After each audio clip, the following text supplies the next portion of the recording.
tekan button subscribe tu ya. Okey, kali ni kita nak buat sublimation lanyard. So, pertama sekali yang korang perlukan ialah printer Epson L120. Printer ni saya beli sebab ni paling murah dalam banyak-banyak printer. Okey, printer ni dah beli printer Epson, saya beli ink sublimation pula. Satu botol cuma RM10 sebab saya nak buat sublimation lanyard. Yang saya tengah print atas ni ialah guna A4 sublimation transfer paper. Beli dekat seller dalam Shopee, RM27 dapat 100 keping. Okay, lepas tu print sebab saya nak buat lanyard 3 color, jadi saya guna different paper untuk color yang berlainan dalam setiap lanyard tu. Actually printer ni dia print slow sikit, tapi ni sebenarnya saya lajukan video ni supaya nampak cepat. Okay, yang ni lepas tu saya beli segulung lanyard kosong tu untuk sublimation baru RM30. Segulung tu besar tau, 2 cm punya ukuran. Dan kemudian saya letak sublimation paper atas lanyard, maksudnya lanyard kat bawah, atas tu sublimation paper yang dah print. Lepas tu tekak suhu 200 degree Celsius. Kalau boleh 220 pun tak apa. Lepas tu berapa lama, letaklah dalam 50 saat ataupun 60 saat. Okay, ulang je proses sama. Dah tekap satu bahagian ni, tekap bahagian lain pula. Suhu tu kalau boleh memang kena tinggi, lebih 200, tapi saya letak 200 je sebab saya tak tahan panas sangat. Okay, bahagian dah buat bahagian depan, kemudian bahagian tengah, bahagian hujung pula. Okay, buatlah macam tu, ulang proses yang sama. Kemudian yang ni lanyard ni saya dah siap. Okay, kita tengok color dia. Okay, tada, memang color shining untuk color merah ni. So sebab tu saya kata suhu kena tinggi supaya color dia tu memang cantik lah bila hasil dia kita tengok. Okay, cabut pula untuk color biru. Memang color dia, macam dia kata, suhu tinggi, color tu memang jadi. Suhu rendah memang color jadi pudar. Sebab saya pernah buat suhu rendah, jadi buruk gila warna hitam dia. Okay, next. Okay, ni bahagian depan lah saya baru buat. Lepas tu kita buka pula yang warna kuning. Okay, tengok. Okay, kuning pun memang cantik. So sebab tu suhu memang saya kata suhu kalau boleh 200 ke atas. Tekan button tu biar 200 ataupun 220. Then dah siap ni, dah bahagian depan ni. Okay, jadi saya tunjuk proses macam mana nak selotip bahagian belakang. Okay, ni nak selotip bahagian belakang. Korang cantumkan kertas tu. Kertas tu kan kita print asing kan sebab lanyard panjang. So cantumkan guna selotip karton tu. Selotip karton ni beli RM3 je sebab function dia untuk tahan haba. Tak boleh guna selotip biasa, kena guna selotip ni. Alah, murah je RM3. So bila korang heat press, selotip ni tak cair. So, bolehlah korang guna untuk selotipkan apa-apa bahagian supaya tak sengit waktu kena tekap dengan heat press tu. So yang ni buat untuk bahagian belakang pula. So cantumkan color merah. Okay, susun elok-elok sebab saya punya ukuran lanyard 2 cm. Jadi bila saya print, color lanyard saya tu pun 2 cm punya. So bila dah 2 cm, pandai-pandai lah korang ukur betul-betul. Lagipun sebab saya letak nama. So bila letak nama, saya tak boleh besarkan kotak tu sebab takut nama tu nanti jadi tak center dekat lanyard.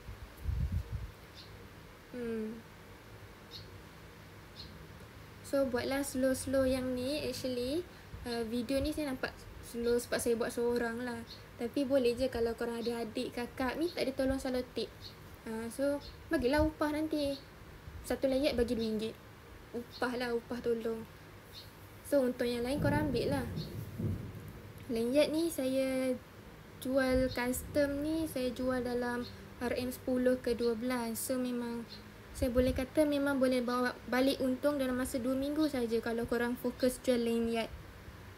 Kalau buat bisnes lain sekali, cepatlah pulang modal. Tapi kalau lanyard, betul-betul promote. Okay, korang ada buat bisnes printing lanyard, lepas tu boleh buat custom sekali, promote dalam FB, Shopee, IG, boleh balik modal dalam masa 2 minggu.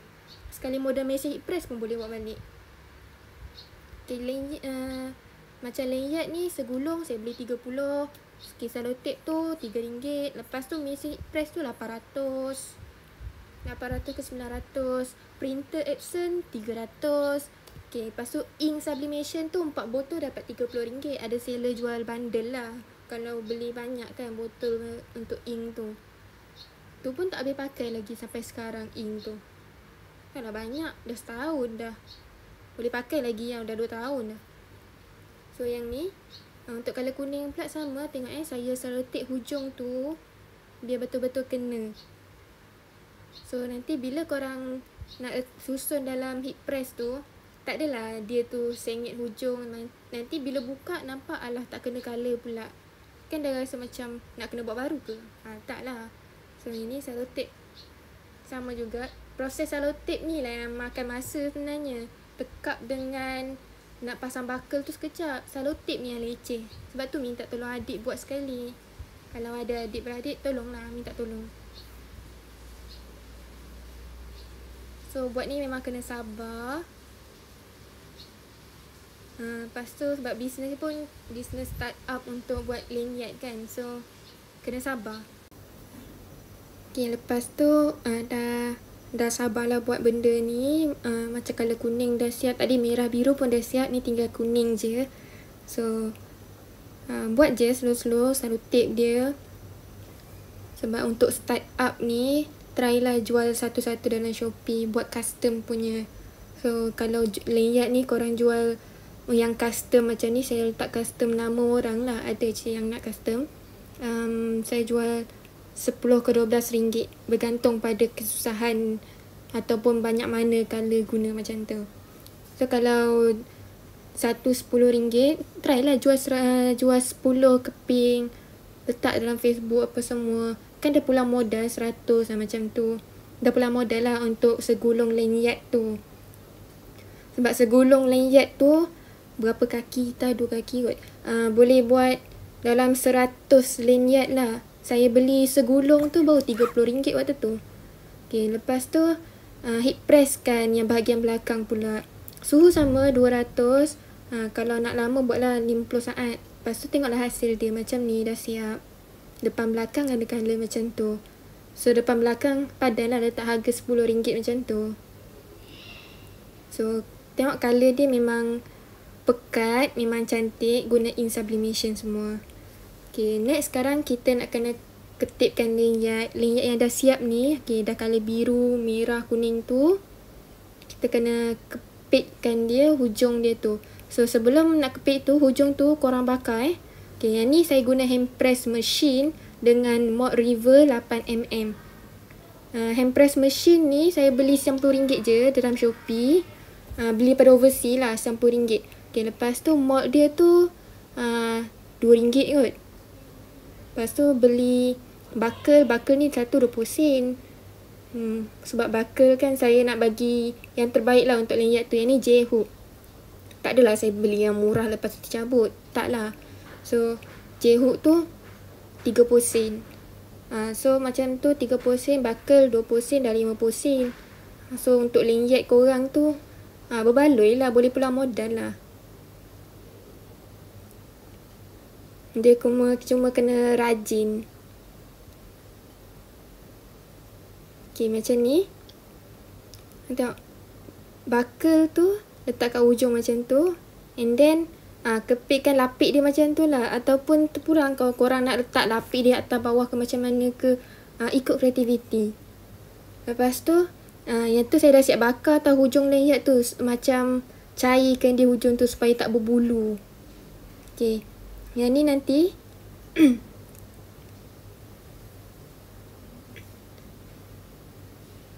okay, kau ambil yang tu. Ni gunting jahit tu saya guna. Gunting jahit ni saya guna untuk lubangkan tengah dia tu supaya boleh masukkan rivet. Rivet tu benda kepit tu untuk kepit lanyard. Yang ni pun lubangkan dia pun buat manual lah. Sebenarnya ada je orang guna macam yang gerudi je kan. Tapi saya malas lah nak ambil mesin tu. So yang ni pakai tangan cocok je sikit. Alah guna tenaga lah sikit. Lepas ni nama dia rivet. Rivet flat surface.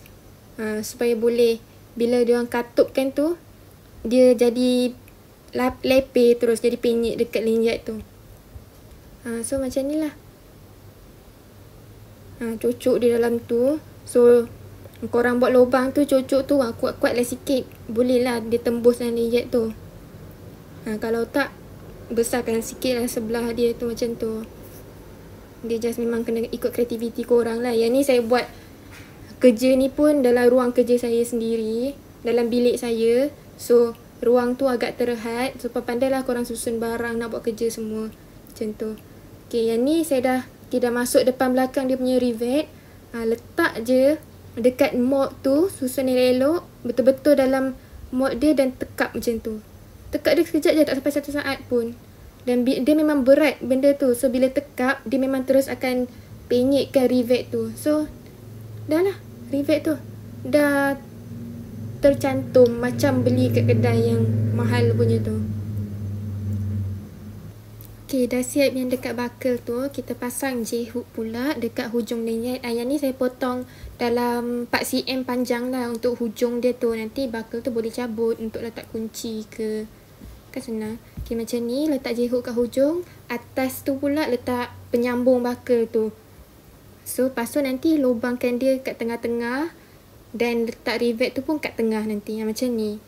So, cucuk dia macam tu. Kena kuat-kuat lah. Tapi hati-hati sebab tajam tu nanti kena tangan. So, gunalah.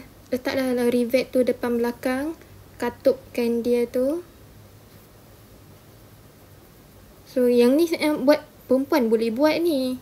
Dia tak, bukannya lelaki je kena buat, perempuan pun boleh buat ni. Sampingan, suri rumah ke, adik yang dah habis belajar ke, tengah tunggu kerja ke, buat. Lepas tu target dalam sebulan nak jual 30.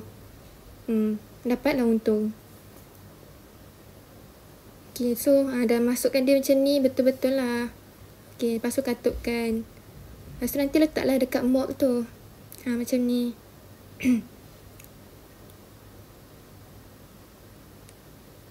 So letak elok-elok sebab kalau korang sengit letak, nanti mold tu jadi penyek. Dia tu sengit sebelah besar sebelah tak. So buruk jadi.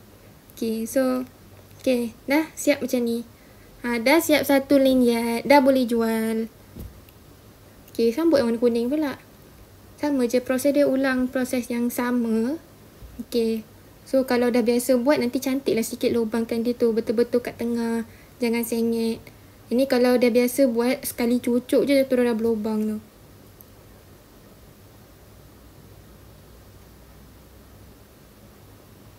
So buat depan belakang macam tu.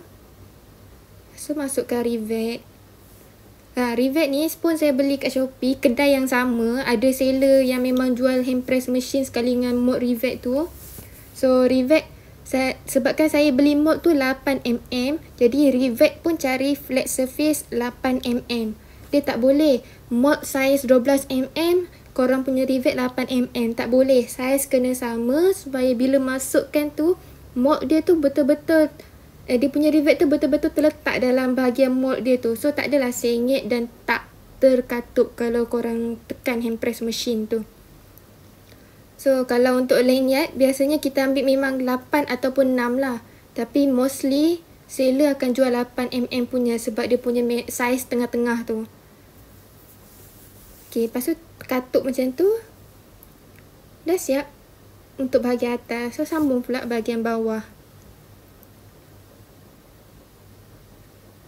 Bahagian bawah punya sambung J-hook dengan bahagian buckle tu lah. So kalau macam ni, masukkanlah, pandai-pandai ikut kreativiti. Macam tu. Tu masukkan J-hook pula. Ukuran dia tu tak kisah korang nak panjang ke, nak pendek ke, ikut kreativiti.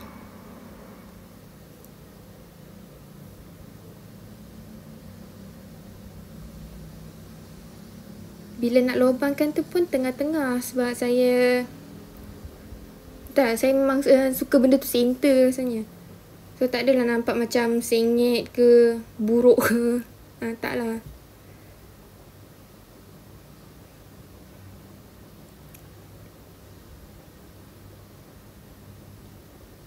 So masukkan rivet tu. Macam tu. Okay, saya tekap dulu satu-satu macam tu. Saya dah tekap bahagian tengah tu. Okay, baru masuk J-hook sebab dah biasa buat dia macam tu lah jadi. Okay, lepas tu. Tu dah masuk rivet tu. Tutup pula dengan satu rivet untuk bahagian belakang. Sebab dia beli ni, tak payah beli asing tau. Dalam seller tu dia akan jual memang satu set depan belakang punya rivet. So bila place order rivet flat surface 8mm tu, nanti korang dapat lah depan belakang punya. Tak payah pening pun nak fikir nak beli kat mana. Beli daripada satu seller je untuk semua ni. Okay, lepas tu katuk benda dia macam ni. Kan dah siap tu. So cantumkan. Tada, dah siap. Yang ni custom ni. Custom saya jual 10 ke 12 ringgit kalau nama orang. Boleh je jual untuk hadiah birthday ke. Ikut kreativiti. Jadikan door gift. Tak adalah door gift. Jadikan macam souvenir ke untuk kawan ke, hadiah jadi ke. Macam tu lah. So lanyard dah siap. Saya pun ada buat key holder juga. Key holder ni dia senang sikit. Key holder tak payah pakai buckle. So pakai J-hook je hujung sebab key holder kan pendek. Katuk guna flat rivet, lepas tu letak J-hook. Yang ni lanyard pula key holder saya buat biasanya design anime lah. So kalau orang beli baju anime, saya akan bagi ni as free gift. Dia macam, yalah, tak ada dapat baju anime, dapatlah sekali free gift anime, macam tu. So ikut kreativiti korang dan buat bisnes ni usaha sendiri. Okay, jangan lupa subscribe channel ni. Okay, selamat menonton. Okay, jangan lupa dah subscribe tu like sekali video ni dan share lah pada kawan-kawan yang nak buat bisnes juga. Okay, thank you. Bye-bye.